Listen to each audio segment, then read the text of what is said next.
வணக்கம். ஆசிரியர் தகுதி தேர்வுக்காக நீங்க படிச்சுக்கிட்டு இருந்தாலும், எஸ்ஜிடி அதுக்கு அடுத்து டெட் பேப்பர் நான் வாங்கிட்டேன். டெட்ல பாஸ் ஆயிட்டேன். சர்டிஃபிகேட் வச்சிருக்கேன். அடுத்த எக்ஸாமு எஸ்ஜிடி எக்ஸாம் நான் படித்து கண்டிப்பா கவர்மெண்ட்ல டீச்சரா போகணும் அப்படிங்கிற கனவோட இருக்கிறவங்களுக்கான ஒரு பதிவு இது. நாம சயின்ஸ்ல டாபிக் வைஸ் படிச்சுட்ருக்கோம். மொதல் டாபிக் முடிஞ்சிடுச்சு. என்னென்ன டாபிக் எப்படி படிக்கணும், என்கிட்ட சயின்ஸ் புக் எல்லாமே இருக்குது. நான் புக் எடுத்து வச்சு ஒவ்வொரு லெசனாக படிச்சுட்ருக்கேன். அப்படிங்கிறவங்களுக்கும் வெரி குட். இருந்தாலும் நீங்கள் அந்த டாபிக் வைஸ் படிக்கணும் அப்படின்னா நீங்களே தேடி கண்டுபிடிச்சி படிக்க ஆரம்பிச்சிருப்பீங்க. அந்த மாதிரி டாபிக் வைஸ் படிக்கணும்னு நினைக்கிறவங்களுக்கு அந்த டாப்பிக்கும் நான் வீடியோவாக கீழே இருக்குது, பிடிஎஃபாகவும் இருக்குது. தேவைப்படுறவங்க அதை எடுத்து எழுதி படிக்க ஆரம்பிங்க. நீங்கள் படிக்கிறத இப்படி கொஞ்சம் மாற்றி படிக்க போகிறீங்க, அவ்வளோதான். இப்போ விசையும் இயக்கமுங்கிற டாபிக் எந்தெந்த லெசனில் எந்தெந்த ஸ்டாண்டர்டில் இருக்குங்கிறத கொடுத்துருப்பேன். அதே மாதிரி ஒவ்வொரு டாப்பிக்குமே எந்தெந்த ஸ்டாண்டர்டில் இருக்குது அப்படிங்கிறது எல்லாத்துலேயுமே இயற்பியல், வேதியியல், தாவரவியல், விலங்கியல்னு எல்லா இதுலேருந்துமே உங்களுக்கு எல்லா பிரிவுகள்லேருந்துமே உங்களுக்கு டாபிக் வைஸ் கொடுத்துருக்கேன். அந்த மாதிரி எடுத்து வச்சுட்டு படிக்க ஸ்டார்ட் பண்ணுங்கள். நாம் இப்போது விசையும் இயக்கமுங்கிற 2வது டாப்பிக்கில் முதல் லெசன் பார்க்க போகிறோம். எனக்கு லெசன் வைஸ் கொடுங்க அப்படின்னு சொல்லியிருக்கீங்க. நான் லெசன் வைஸ் தான் கொடுக்குறேன். அதை டாப்பிக்கை சொல்லி கொடுக்குறேன், அவ்வளோதான். விசையும் இயக்கமுங்கிற லெசன் நம்ம இந்த பதிவில் பார்க்க போகிறோம். வினா விடைகளாக பார்க்க போகிறோம். கேள்வி: காலத்தை பொறுத்து ஒரு நிலை மாறும் எனில் அது டேஷ் எனப்படும். காலத்தை பொறுத்து ஒரு பொருளோட நிலை மாறுது அப்படின்னா அது என்னன்னு சொல்கிறோம்? இயக்கம் என்று சொல்கிறோம். காலத்தை பொறுத்து ஒரு நிலை மாறும் எனில் அது இயக்கம் எனப்படும். இயங்கும் படகில் உள்ள மனிதன் ஆற்றின் கரையை பொறுத்து படகுல ஒருத்தன் உட்காந்துட்டு போகிறான் அப்படின்னா நம்ம கரையிலேருந்து பார்க்கும்போது அவன் எப்படி இருப்பான்? இயக்க நிலையில் இருக்கிறான். இயங்கும் படகில் உள்ள மனிதன் ஆற்றின் கரையை பொறுத்து இயக்க நிலையில் உள்ளான். இயங்கும் படகில் உள்ள மனிதன் படகை பொறுத்து எப்படி இருப்பார்? படகுல இருக்கும்போது அவர் இப்படி உட்காந்துதான் இருப்பார். அப்போது அவர் ஓய்வு நிலையில் உள்ளார். இயங்கும் படகில் உள்ள மனிதன் படகை பொறுத்து ஓய்வு நிலையில் உள்ளார். அப்படியே புக்கில் இருக்க லெசனை தான் கொடுத்துருக்கேன். சைக்கிளில் மிதிவண்டியில் பயணம் செய்பவர் மிதிவண்டியை பொறுத்து ஓய்வு நிலையில் உள்ளார். சாலையை பொறுத்தவரை இயக்க நிலையில் உள்ளார். நகர்த்தப்படாமல் மேஜை மீது ஓய்வு நிலையில் இருக்கும் புத்தகமானது, ஒரு மேஜை மேலே ஒரு புக்கு வச்சுருக்கோம். அந்த புக்கு என்ன நிலையில் இருக்குது? உங்களை பொறுத்த வரைக்கும் அது ஓய்வு நிலையில் இருக்குது. ஆனால் தன்னோட அச்சு பற்றி சுழலுது இல்லையா பூமி, அந்த பூமியை பொறுத்த வரைக்கும் அது எந்த நிலையில் இருக்குது? பூமியை பொறுத்த வரைக்கும் பூமி மேலே இருக்கிற எல்லா பொருள்களுமே சுழன்றுக்கிட்டு தான் இருக்குது. அதோட இயக்கத்தில் தான் இருக்குது. நாம் யாருமே ஓய்வு நிலையில் இருக்க முடியாது. ஏன்னா என்ன செய்கிறோம்? நம்ம ஒரு இயக்கத்துக்கு மேலே தான் இருக்கோம். அந்த இயக்கம் என்னது? தன் அச்சை பற்றி சுழண்டு கொண்டிருக்கும் பூமியை பொறுத்த வரைக்கும் நாம் இயக்கத்தில் தான் இருக்கோம் அப்படிங்கிறதையும் கொடுத்துருக்காங்க. ஓய்வு நிலை அல்லது இயக்க நிலை என்பது சில பொருள்களை பொறுத்து அமைகிறது. நம்ம பார்க்குற பார்வையை பொறுத்தும் அந்த பொருளை பொறுத்தும் அமையுதுங்கிறதுனால இது என்னன்னு சொல்கிறோம்? ஓய்வு நிலையா இயக்க நிலையா அப்படிங்கிறது ஒரு சார்புடையது. ஓய்வு நிலையா இயக்க நிலையாங்கிறது சார்புடையது. பொருள்களின் மீது உயிருள்ள அல்லது உயிரற்ற காரணிகளால் செயல்படுத்தப்படும் தள்ளுதல் அல்லது இழுத்தலை என்னன்னு சொல்கிறோம்? விசை என்கிறோம். பொருள்களின் மீது உயிருள்ள அல்லது உயிரற்ற காரணிகளால் செயல்படுத்தப்படும் தள்ளுதல் அல்லது இழுத்தலை என்னன்னு சொல்கிறோம்? விசை என்கிறோம். பொருள்களின் மீது உயிருள்ள அல்லது உயிரற்ற காரணிகளால் செயல்படுத்தப்படும் தள்ளுதல் அல்லது இழுத்தலை என்னன்னு சொல்கிறோம்? விசைன்னு சொல்கிறோம். 7வது கேள்வி பாருங்கள். பொருள்களின் மீது உயிருள்ள அல்லது உயிரற்ற காரணிகளால் செயல்படுத்தப்படும் தள்ளுதல் அல்லது இழுத்தலை தான் விசைன்னு சொல்கிறோம். விசை எத்தனை வகைப்படும்? 2 வகைப்படும். தொடு விசை, தொடா விசை. விசை எத்தனை வகைப்படும்? தொடு விசை, தொடா விசை. காற்றினால் கொடி அசைந்தாடுவது, மாடு வண்டியை இழுப்பது எந்த விசையை சார்ந்தது? தொடு விசையை சார்ந்தது. தொடு விசைன்னு படிங்க. தொடு விசையை சார்ந்தது. காந்த விசை மற்றும் புவியீர்ப்பு விசை. காந்த விசை மற்றும் புவியீர்ப்பு விசை எந்த திசையை சார்ந்தது? தொடா விசைகளாகும். காந்த விசை மற்றும் புவியீர்ப்பு விசை எந்த விசையை சார்ந்தது? தொடா விசைகள். முற்றிய தேங்காய் கீழே விழும்பதும் இரும்பு ஆணியை இழுப்பதும் தொடா விசைகள். முற்றின தேங்காய் மேலேருந்து கீழே விழுறதும் இரும்பு ஆணியை இழுக்கிறதும் தொடா விசைகள். அப்படியே புக்கில் கொடுத்துருக்கிறது தான். ஒரு பொருளின் மீது விசை செயல்படுத்தப்படும் போது பொருளின் டேஷ் மற்றும் டேஷ் மாற்றமடைகின்றன. வேகம் மற்றும் திசை மாற்றமடையுது. ஒரு பொருள் இருக்குது, அது மேலே நாம் ஒரு விசையை செலுத்துகிறோம் அப்படிங்கும்போது அதில் என்னெல்லாம் மாறும்? வேகம், திசை மாறும், இன்னும் நிறைய மாறும், பார்க்கலாம். விசையானது பொருள் நகரும் திசைக்கு எதிர் திசையில் செயல்படுத்தப்படும் போது, ஒரு பொருள் இருக்குது, அந்த பொருள் போகிற பாதையிலே நம்ம விசையை செலுத்துகிறோம் அப்படின்னா அது வேகமாக மாறும். நவுத்துறோம்னா அந்த சைடு மாறும். ஒன்றும் இல்லை, ஒரு சாதாரண பொம்மை கார் வச்சுக்கிட்டிங்கன்னா அது தள்ளும் போது எப்படி போகும், நாம் எந்த பக்கம் விசையை கொடுக்குறோமோ அந்த பக்கம் போகும். வேகமாக கொடுத்தா வேகமாக போகும், ஆப்போசிட்டில் கொடுத்தா என்ன ஆகும்னு கேட்டிருக்காங்க. வேகமாக ஓடுற வண்டியை நிறுத்தும் போது என்ன ஆகும், வேகம் குறையும் அல்லது நிறுத்தப்படும். விசையை ஆப்போசிட்டில் செலுத்தும் போது வேகத்தை குறைக்கிறது அல்லது நிறுத்துகிறது. விசையானது பொருள் நகரும் திசைக்கு எதிர் திசையில் செயல்படுத்தப்படும் போது விசையானது பொருள் நகரும் திசைக்கு எதிர் திசையில் செயல்படுத்தப்படும் போது வேகத்தை குறைக்கிறது அல்லது நிறுத்துகிறது. வேகத்தை குறைக்கிறது அல்லது நிறுத்துகிறது. விசையானது பொருளின் மீது செயல்படும் போது நிகழ்த்தும் மாற்றங்களில் பொருந்தாதது எதுன்னு கேட்டிருக்காங்க. பாருங்கள், ஓய்வு நிலையில் இருந்து இயக்க நிலையிலிருந்து ஓய்வு நிலைக்கும் மாறும். பொருளின் பெயரை மாற்றும். பொருளோட விசை செயல்படும் போது பொருளோட பெயர் மாறுமா, மாறாது. இப்போ இதுதான் தவறானது. இயங்கும் பொருளின் வேகம் அல்லது திசை இரண்டையும் மாற்றும். பொருளின் வடிவத்தில் மாற்றத்தை ஏற்படுத்தும். அப்போ விடை 2 தான். பாக்கி 3மே நிகழும். என்ன நிகழும், விசை நடக்கும்போது ஒரு பொருளின் மீது விசையை செயல்படுத்தும் போது நிகழும் மாற்றங்கள் என்னங்கிறத படிச்சுக்கோங்க. ஓய்வு நிலையிலிருந்து இயக்க நிலைக்கோ இயக்க நிலையிலிருந்து ஓய்வு நிலைக்கோ மாறும். இயங்கும் பொருளின் வேகம் அல்லது திசை இரண்டையுமே மாற்றும். பொருளின் வடிவத்தில் கூட மாற்றம் ஏற்படும். பொருளின் வடிவத்திலும் மாற்றம் ஏற்படும் எப்போ, ஒரு பொருளின் மீது நம்ம விசையை செலுத்தும் போது. ஆனால் பொருளின் பெயரை மாற்றுங்கிறது மட்டும் தவறானது. அடுத்து, ஒரு பென்சிலை கூர்மையாக்கியால் ஷார்ப்னர் வச்சு கூர்மையாக்கும் போது என்ன நிகழுதுன்னு கேட்டிருக்காங்க. ஒரு பென்சிலை கூர்மையாக்கும் போது பென்சில் என்ன செய்யுது, சென்டரில் இருக்க அச்சை பற்றி சுழல்கிறது. கவராயத்தையும் பென்சிலையும் பயன்படுத்தி ஒரு தாளில் வட்டம் வரையும் போது பென்சில் என்ன பாதையில் இருக்குது, வட்டப்பாதையில் செல்கிறது. பென்சில் வட்டப்பாதையில் செல்கிறது. அடுத்து 17வது கேள்வி பாருங்கள். அளவுகோலை பயன்படுத்தி தாளில் நேர்கோடு வரையும் போது ஒரு ஸ்கேலை வச்சு பேப்பரில் நேராக கோடு போடுறோம். அப்போ பென்சிலோட இயக்கம் என்ன, நேர்கோட்டில் இயங்குகிறது. ஒரு விரல்களுக்கு இடையில் பென்சிலை வைத்து முன்னும் பின்னும் இப்படி ஆட்டுறோம். நீங்கள் எழுதிட்டு இருக்க பேனாவை நடு விரலை வச்சு இப்படி ஆட்டுறீங்க இல்லையா, அதுதான் அலைவு இயக்கம். இப்படி முன்னும் பின்னும் ஆடுறது எல்லாமே அலைவு இயக்கம். பென்சிலின் இயக்கம் என்ன இயக்கம், அலைவு இயக்கம். ஒரு பொருளின் இயக்கம் எதை பொறுத்து வகைப்படுத்தப்படுகிறது, ஒரு பொருளோட இயக்கம் அதோட பாதையை பொறுத்து தான் மாறுது. ஒரு பொருளின் இயக்கம் அதோட பாதையை பொறுத்து அது எந்த இயக்கத்தில் இருக்குது அப்படிங்கிறத டிஃபைன் பண்ணுறாங்க. பார்க்கலாமா. நேர்கோட்டு இயக்கம், வளைவு பாதை இயக்கம், வட்டப்பாதை இயக்கம், தற்சுழற்சி இயக்கம், அலைவு இயக்கம், ஒழுங்கற்ற இயக்கம். இது எல்லாமே பாதையை வச்சு வகைப்படுத்தியிருக்காங்க. ஒரு பொருள் நேராக போகுது, நேராக செய்து ஏதோ ஒன்று செய்து நேராக நடக்குது, ஓடுது, எதாக இருந்தாலும் அது என்னது, நேர்கோட்டு இயக்கம். அதே அது வளைஞ்ச ஒரு பாதையில் போகுது. இப்போ ஒரு கிரிக்கெட் பாலை தூக்கி போடுறோம் அப்படின்னா அது ஸ்ட்ரெயிட்டாக போகாது, இப்படி மேலே ஏறி தானே இறங்கும், அது வளைவு பாதை. இப்போ மலையில் ஏறி நம்ம இறங்குறோம் அப்படின்னா நம்ம எப்படி இருப்போம், ஏறி இறங்குறது ஒரு வளைவாக தான் இருக்கும் இல்லையா, அதை வளைவு பாதை இயக்கம்னு சொல்கிறோம். வட்டப்பாதை அப்படின்னா நம்ம சுற்றுறதே வட்டமாக தான் இருக்கும். இப்போது இந்த ட்ரைனிங்க்கு ஓடுறவங்க ரவுண்டான கிரவுண்டு இருக்குது அப்படின்னா அந்த ரவுண்டில் கோடு போட்டு அந்த ரவுண்டையே சுற்றி வருவாங்க இல்லையா, அவங்க எந்த பாதையில் போகிறாங்க, வட்டப்பாதையில் போகிறாங்க. வளைவு பாதைங்கிறது வேறு, வட்டப்பாதைங்கிறது வேறு. தற்சுழற்சி இயக்கம் அப்படின்னா ஒரு அச்சை பற்றி அப்படியே சுழண்டுட்டு இருக்கிறது தான் தற்சுழற்சி. அலைவு இயக்கம் அப்படின்னா நான் சொன்ன முன்னும் பின்னும் நகர்றது எல்லாமே அலைவு இயக்கம். எந்த ஒரு இதுலேயுமே டிஃபைன் பண்ண முடியாததெல்லாம் ஒழுங்கற்ற இயக்கம். அடுத்த எக்ஸாம்பிள்ஸ் கொடுத்துருக்காங்க பாருங்கள், நிறைய எக்ஸாம்பிள்ஸ் இருக்குது. இதில் எதை வேணால் கேட்பாங்க. எல்லா எக்ஸாம்பிளையுமே தெளிவாக படிச்சுக்கோங்க. இப்போ படிக்கிறதோட எழுதி வச்சு திரும்பவும் ரிவைஸ் பண்ணுங்கள். 20வது கேள்வி. தூக்கி வீசி எறியப்பட்ட பந்து, வளைவு பாதை இயக்கம். தூக்கி எறியப்பட்ட பந்து, வளைவு பாதை. நேர்கோட்டு பாதையில் நடந்து சென்று கொண்டிருக்கும் மனிதன், நேர்கோட்டு இயக்கம். நேர்கோட்டு பாதையில் நடந்து சென்று கொண்டிருக்கும் மனிதனோட இயக்கம் நேர்கோட்டு இயக்கம். கயிற்றின் முனையில் கட்டப்பட்டு சுழற்றப்படும் கல்லின் இயக்கம் வட்டப்பாதை இயக்கம். கயிற்றின் முனையில் கட்டப்பட்டு சுழற்றப்படும் கல்லின் இயக்கம் வட்டப்பாதையிலே அது சுற்றி வருது.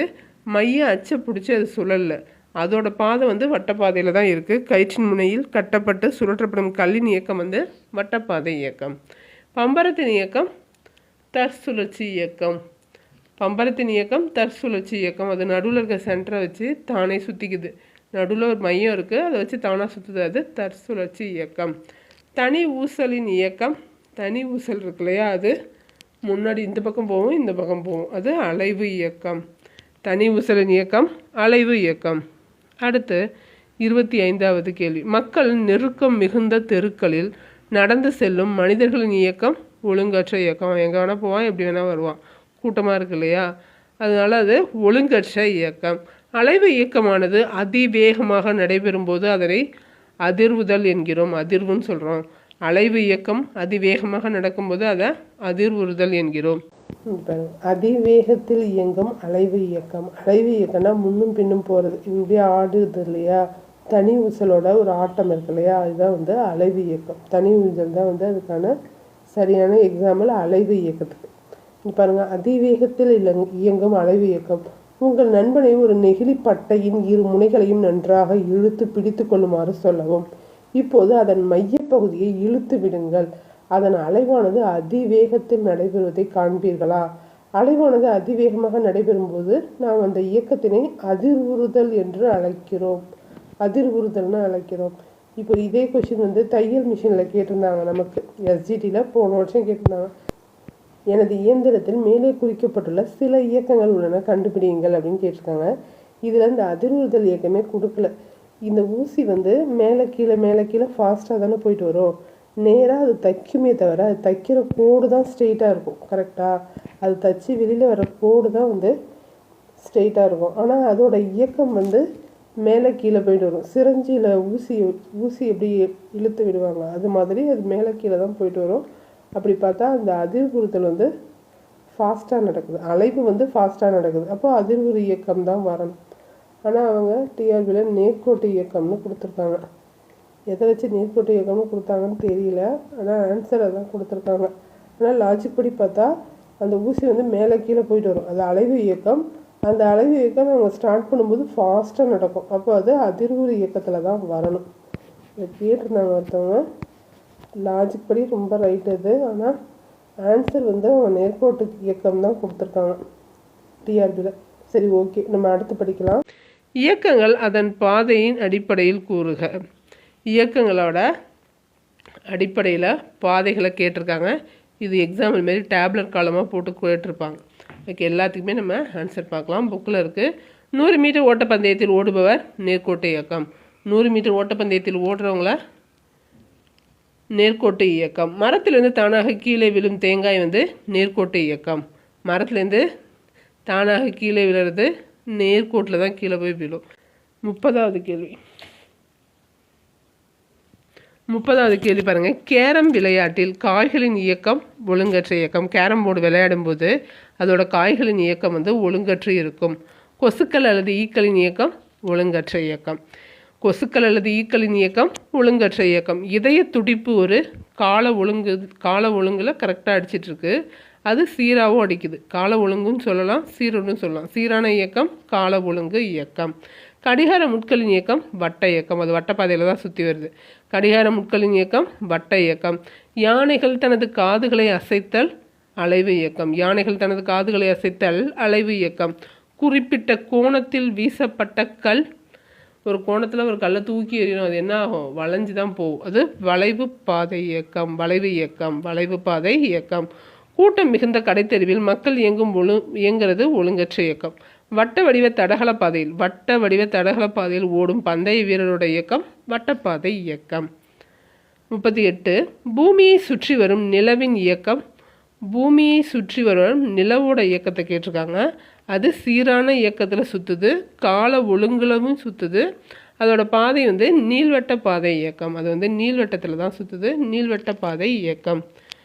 கால்பந்தாட்ட மைதானத்தில் உதைக்கப்படும் பந்தின் இயக்கம் எப்படி வேணால் உதைப்பாங்க, அது சீரற்ற இயக்கம், ஒழுங்கற்ற இயக்கம்னு சொல்லலாம். பம்பரத்தின் இயக்கம் தற்சுழற்சி இயக்கம். பம்பரத்தின் இயக்கம் தற்சுழற்சி இயக்கம்.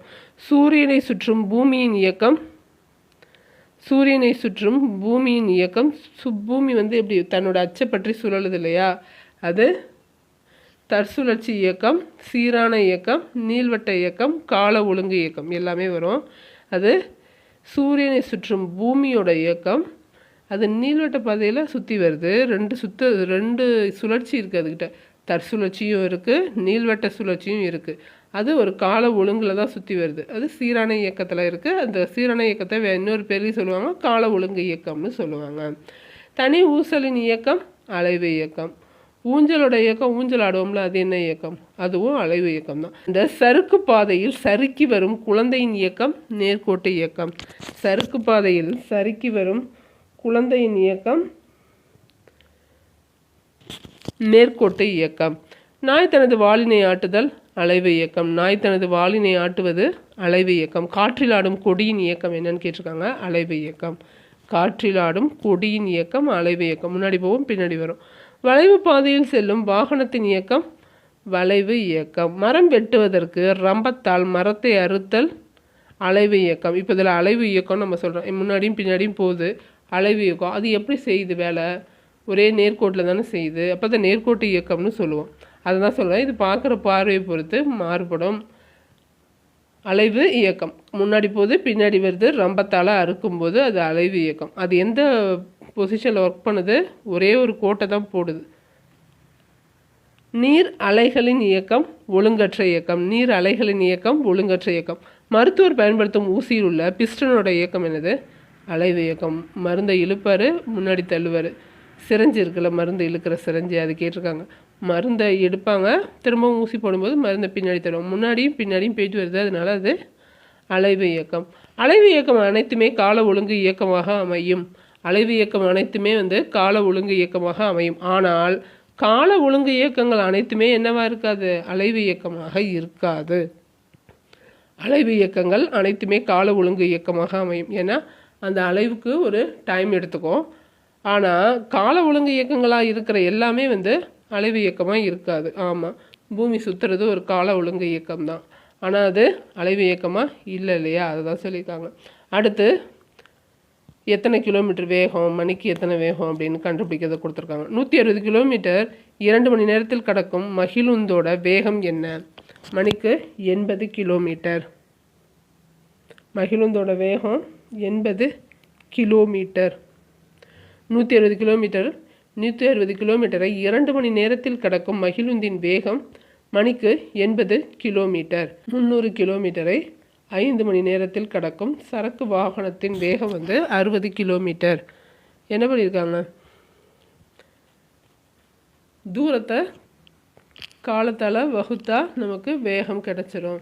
ஓரலகு காலத்தில் பொருள் கடந்த தூரமே அதன் வேகம் எனப்படும். ஓரலகு காலத்தில் பொருள் கடந்த தூரமே அதன் டேஷ் எனப்படும், வேகம் எனப்படும். வேகத்துக்கு என்ன ஃபார்முலா? வேகம் என்பது கடந்த தொலைவு பை காலம். கடந்த தொலைவு பை எடுத்துக்கொண்ட காலம். பேருந்தானது 10 மீட்டர் தொலைவினை 2 நொடியில் கடந்தால் அதன் வேகம் என்னது? 5 மீட்டர் பை வினாடி. 5வது கேள்வி பாருங்க. பேருந்தானது 10 மீட்டர் தொலைவை 2 நொடியில் கடந்தால் அதோட வேகம் என்ன? பேருந்தானது 10 மீட்டர்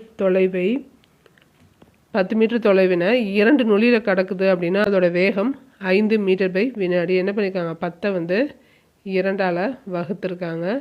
இப்போது வேகத்திற்கான அலகு என்னது? எஸ்ஐ அலகு மீட்டர் பை வினாடி. நம்ம வேகத்தை கிலோமீட்டர் பை ஹவர்னு சொல்லுவோம். கிலோமீட்டர் பை ஹவர்னு சொல்லுவோம், மீட்டர் பை வினாடின்னு சொல்லுவோம். ஆனால் வேகத்துக்கான எஸ்ஐ அலகு என்னன்னு கேட்டால் மீட்டர் பை வினாடிங்கிறது தான் எஸ்ஐ அலகு. அதை மறந்துடக்கூடாது. இப்போ கிலோமீட்டர் பை ஹவரில் வருது, அது மீட்டர் பை செகண்டாக மாற்றணும்னா என்ன செய்யணும்னு தெரியுமா? 5/18ஆல் பெருக்கணும். அதே மீட்டர் பை செகண்டை கிலோமீட்டர் பை ஹவராக மாற்றணும்னா அப்படியே ரிவர்ஸில் போட்டுக்கணும், 18/5ஆல் பெருக்கணும். மீட்டர் பை செகண்டை கிலோமீட்டர் பை ஹவராக மாற்றணும்னா 18/5. பெரிய எண்ணுக்கு மாற்றணும் அப்படின்னா பெரிய யூனிட்டுக்கு மாற்றணும் அப்படின்னா பெரிய நம்பர் மேலே வரும். சின்ன யூனிட்டுக்கு மாற்றணும் அப்படின்னா மீட்டர் பை செகண்டுங்கிறது சின்ன யூனிட் இல்லையா? சின்ன யூனிட்டுக்கு மாற்றணும் அப்படின்னா சின்ன நம்பர் 5 மேலே வரும், 18 கீழே வரும். இது சம்மில் கூட வரும் மேக்ஸில். பாருங்கள், 57வது கேள்வி. ஒரு வாகனம் 150 மீட்டர் தொலைவினை 10 வினாடியில் கடக்கிறது. அதன் வேகம் என்ன சொல்லுங்கள் பார்க்கலாம்? 15 மீட்டர். உசைன் போல்ட் 100 மீட்டர் தூரத்தினை எத்தனை வினாடிகளில் கடந்து உலக சாதனை படைத்தார்? 9.58, 9.58. ஒரு பொருள் கடந்த தொலைவினை கணக்கிட நமக்கு தேவையானது எடுத்துக்கொண்ட காலம், அப்பொருளின் வேகம். கடந்த தொலைவை கணக்கிறாங்க. இவ்வளோ நேரம் வேகத்தை கணக்கிட்டாங்க, இப்போ கடந்த தொலைவினை கணக்கிட வேகத்தை காலத்தால் என்ன செய்ய வேண்டும்? பெருக்க வேண்டும்.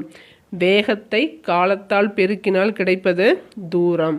ஒரு கப்பல் 50 கிலோமீட்டர் வேகத்தில் 5 மணி நேரம் பயணம் செய்தது.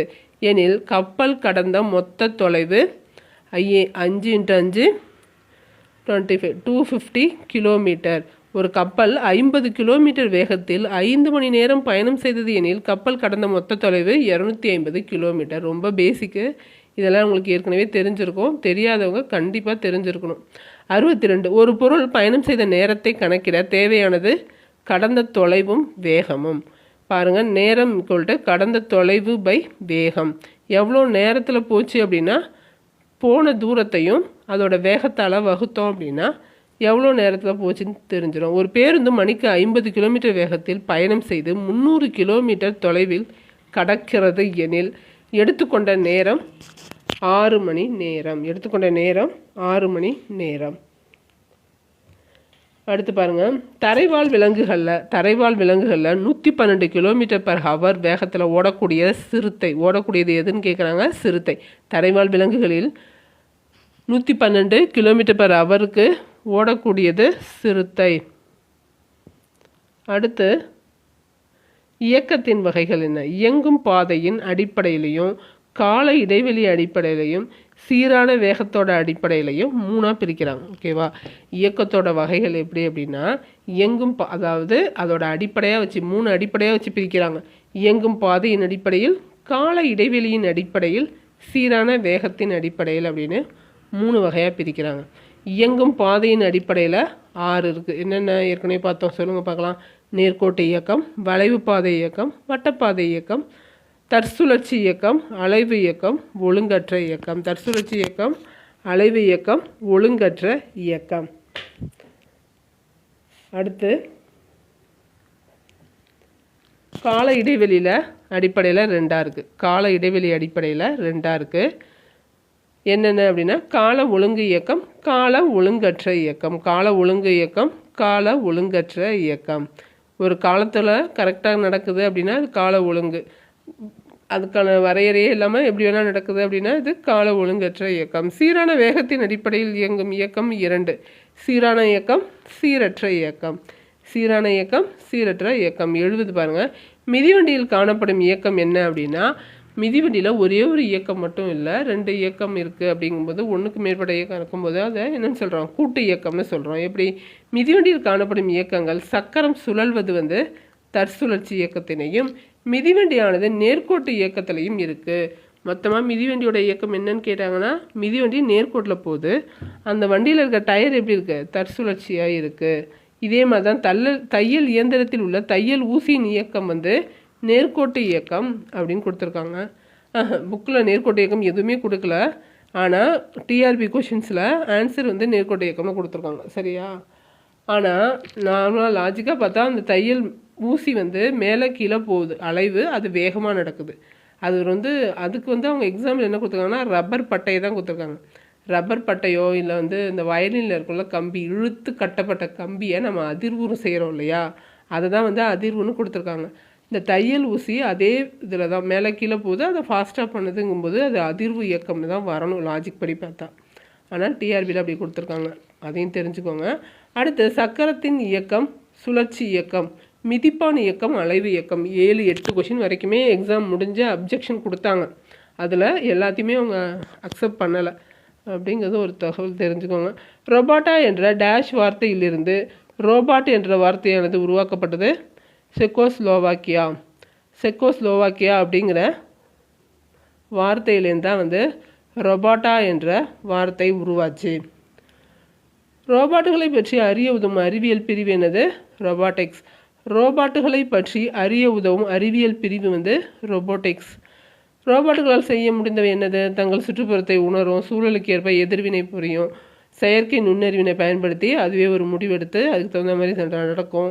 அடுத்து என்ன செய்ய வேண்டும் என்ற முடிவினை தாங்களே எடுக்க இயலும். அதான் ரோபாட்டுகளால் செய்ய முடிந்தவை. ரோபாட் அப்படின்னா கட்டளைக்கு கீழ்ப்படிந்து செயல்படுறது, செயல்படும் பொருள் அப்படின்னு மீனிங் வரும். ரோபாட் அப்படின்னா கட்டளைக்கு கீழ்ப்படிந்து செயல்படுபவன்னு வரும். ரோபாட்டுகளின் உணர்வு திறன் மின்னணு உணர்வுகள் கண்களாலும் காதுகளாலும் உள்ளது. மின்னணு உணர்வு கண்ணாகவும் காதாகவும் சென்சாராக இருக்குது.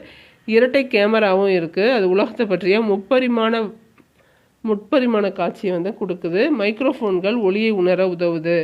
அழுத்த உணர்வுகளையும் அவற்றிற்கான தொடுதலுக்கான நுட்பத்தையும் அளித்து ஒரு முட்டை, அதாவது ஒரு முட்டையை தூக்கணும் அப்படின்னாலும் இல்லை பாரமான ஒரு பொருளை தூக்கணும் அப்படின்னாலும் எவ்வாறு பிடிக்கணுங்கிறத அதுக்கு உணர்த்துகிற அளவுக்கு அதை பண்ணியிருக்காங்க. அடுத்து 77, நுண்ணிய இடங்களில் தங்கள் பணிகளை செய்வதற்காக உருவாக்கப்பட்ட மிக சிறிய ரோபாட்டோட பேர் தான் வந்து நானோ ரோபாட்டுகள். நுண்ணிய இடங்களில் தங்கள் பணிகளை செய்வதற்காக உருவாக்கப்பட்ட மிக சிறிய ரோபாட்டுகளை என்னன்னு சொல்கிறோம்? நானோ ரோபாட்டுகள்னு சொல்கிறோம்.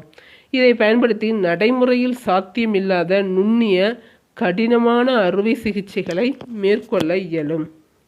இதை பயன்படுத்தி நுண்ணிய, நடைமுறையில் சாத்தியமே இல்லை, இதுக்குள்ளே நாம் போய் ஒரு அறுவை சிகிச்சை பண்ண முடியும் அப்படின்னு ஒரு சாத்தியமே இல்லாத இடத்துல கூட இந்த நானோ ரோபாட்டுகளை அனுப்பிச்சு என்ன செய்யலாம்? நாம் ஒரு அறுவை சிகிச்சையை மேற்கொள்ள முடியும்னு சொல்லியிருக்காங்க. நானோ ரோபோட்டுகளை இரத்த ஓட்டத்தில் செலுத்தி நல்ல செல்களை அழிக்காமல், அதாவது நல்ல செல்லை எந்த டேமேஜும் பண்ணாமல் புற்றுநோயால் பாதிக்கப்பட்ட செல்லை மட்டும் கண்டுபிடிச்சி டெமாலிஷ் பண்ணிட்டு வா அப்படின்னு சொன்னால் அது பண்ணிட்டு வந்தால் எவ்வளோ சிறப்பாக இருக்கும் அப்படின்னு சொல்லி முடிச்சிருப்பாங்க. அது இன்னும் வரலை, ஆனால் அந்த மாதிரி இருந்தால் எப்படி இருக்கும்னு கேட்டிருப்பாங்க. பார்க்கலாமா? அடுத்து இதோட லெசன் முடியுது. லெசன் ரொம்ப சின்ன லெசன் தான், ஆனால் லாஜிக்காக எல்லாத்தையும் கரெக்டாக தெரிஞ்சு படிச்சுக்கோங்க. வேகத்தின் அலகு தெரியும், மீட்டர் பை வினாடி. அடுத்து கீழ்கண்டவற்றில் எது அலைவுறு இயக்கம்? அதிர்வுறும் கம்பியின் முன்பின் இயக்கம் தான் வந்து அலைவுறு இயக்கம். அதிர்வுறும் கம்பியின் முன்பின் இயக்கம் ஒரு அலைவுறு இயக்கம். கீழ்கண்டவற்றில் சரியான தொடர்பினை தேர்ந்தெடு. வேகம் ஈக்குவல் வேகத்தை கண்டுபிடிக்கணும் அப்படின்னா கடந்த தொலைவு பை காலத்தால் வகுத்தா வேகம் கிடச்சிரும். சரி, கீதா தன் தந்தையுடன் ஒரு வண்டியில் அவளுடைய வீட்டிற்கு 40 கிலோமீட்டர் தொலைவில் உள்ளது அவளது மாமா வீட்டுக்கு செல்கிறார். அவங்க வீட்டிலேருந்து 40 கிலோமீட்டரில் இருக்க அவங்க மாமா வீட்டுக்கு போகிறா. அங்கு செல்வதற்கு 40 நிமிடங்கள் எடுத்துக்கொண்டாள் அப்படின்னா கூற்று 1 மற்றும் சரி. என்ன கூற்று? கீதாவின் வேகம் வந்து 1 கிலோமீட்டர், ஒரு நிமிஷத்துக்கு 1 கிலோமீட்டர் போகிறா அப்படிங்கிறது தான் சரி. அடுத்து கோடிட்ட இடங்கள். சாலையில் நேராக செல்லும் ஒரு வண்டியின் இயக்கம் நேர்கோட்டு இயக்கத்திற்கு ஒரு உதாரணம். புவியீர்ப்பு விசை ஒரு தொடாவிசை. புவியீர்ப்பு விசை ஒரு தொடாவிசை. மண்பாண்டம் செய்பவரின் சக்கரத்தின் இயக்கம், அது நடுவில் ஒரு அச்சை பிடிச்சி சுழலுது, அதனால் அது தற்சுழற்சி இயக்கம். ஒரு பொருள் சமகால இடைவெளியில் சம தொலைவை கடக்குமானால் அப்பொருள் எப்படி இருக்குது? சீரான இயக்கத்தில் இருக்குது. சரியா தவறா பாருங்கள். சரியா அல்லது தவறா என எழுதுக. தவறான இருந்தால் சரியான கூற்றை எழுதுகன்னு கொடுத்துருக்காங்க.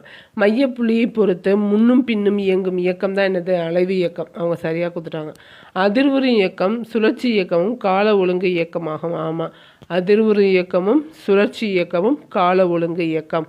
மாறுபட்ட வேகத்துடன் இயங்கும் வாகனங்கள் சீரான இயக்கத்தில் உள்ளன. தவறு, அது சீரற்ற வேகத்தில் இருக்குது. மாறுபட்ட வேகத்தில் இருக்குது அப்படின்னா அது சீரான இயக்கம் கிடையாது. வருங்காலத்தில் மனிதர்களுக்கு பதிலாக ரோபாட்டுகள் செயல்படுமா? வருங்காலத்தில் மனிதர்களுக்கு பதிலாக ரோபாட்டுகள் செயல்படும் அப்படின்னு கேட்டால் இதுக்கு என்ன ஆன்சர் சொல்கிறது? தவறு தான். ஏன்னா எல்லாத்தையுமே வந்து மனிதர்கள் ரோபாட்டுகளால் செய்ய முடியாது. ரோபாட்டை இயக்கிறதே வந்து மனிதர்களாக இருக்கும்போது இருக்காது. ஓகேவா? அடுத்து ஒப்புமையின் அடிப்படையில் நிரப்புக. பந்தை உதைத்தல் ஒரு தொடுவிசை, இலை கீழே விழுதல் தொடாவிசை. தொலைவு மீட்டர், வேகம் மீட்டர் பை வினாடி. தொலைவோட அலகு வந்து மீட்டர், வேகத்துக்கு வந்து மீட்டர் பை வினாடி. சுழற்சி இயக்கம் வந்து பம்பரம் சுற்றுதல், அலைவு இயக்கம் வந்து தனி ஊசல். பொறுத்துக கொடுத்துருக்காங்க. இது வந்து நேர்கோட்டு இயக்கம், படத்தை பொருத்தியிருக்காங்க. நம்ம வந்து லேடரில் விளையாடுவோம் இல்லையா, சறுக்கி போகிறது ஒரு நேர்கோட்டு இயக்கம். பம்பரம் ஒரு சுழற்சி இயக்கம். பம்பரம் வந்து தற்சுழற்சி இயக்கம். ஊஞ்சல் ஆடுறாங்க இல்லையா, அது அலைவு இயக்கம். ஊஞ்சல் ஆடுறது அலைவு இயக்கம். அடுத்து கல்லை கட்டி சுற்றுறது வட்ட இயக்கம். வட்டப்பாதையில் சுற்றுறது அது வட்ட இயக்கம். இந்த படத்தில் பாருங்கள், கார் போகிறது வந்து நேர்கோட்டு இயக்கமும் இருக்குது, சுழற்சி இயக்கமும் இருக்குது. காரோட டயர் வந்து சுழற்சி இயக்கத்துலேயும் கார் வந்து நேர்கோட்டு இயக்கத்துலேயும் இருக்குது. அடுத்து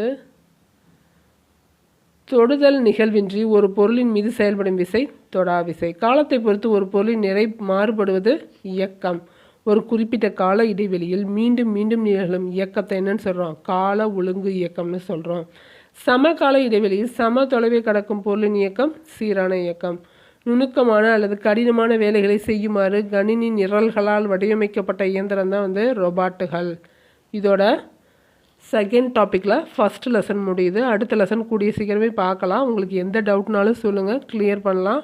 நமக்கு தெரிஞ்ச வரைக்கும் நம்ம ஷேர் பண்ணி படிக்கிறோம். அதுக்காக தான் இந்த பதிவு. நீங்களும் படிங்க, படிக்காதவங்கள படின்னு சொல்லுங்கள்.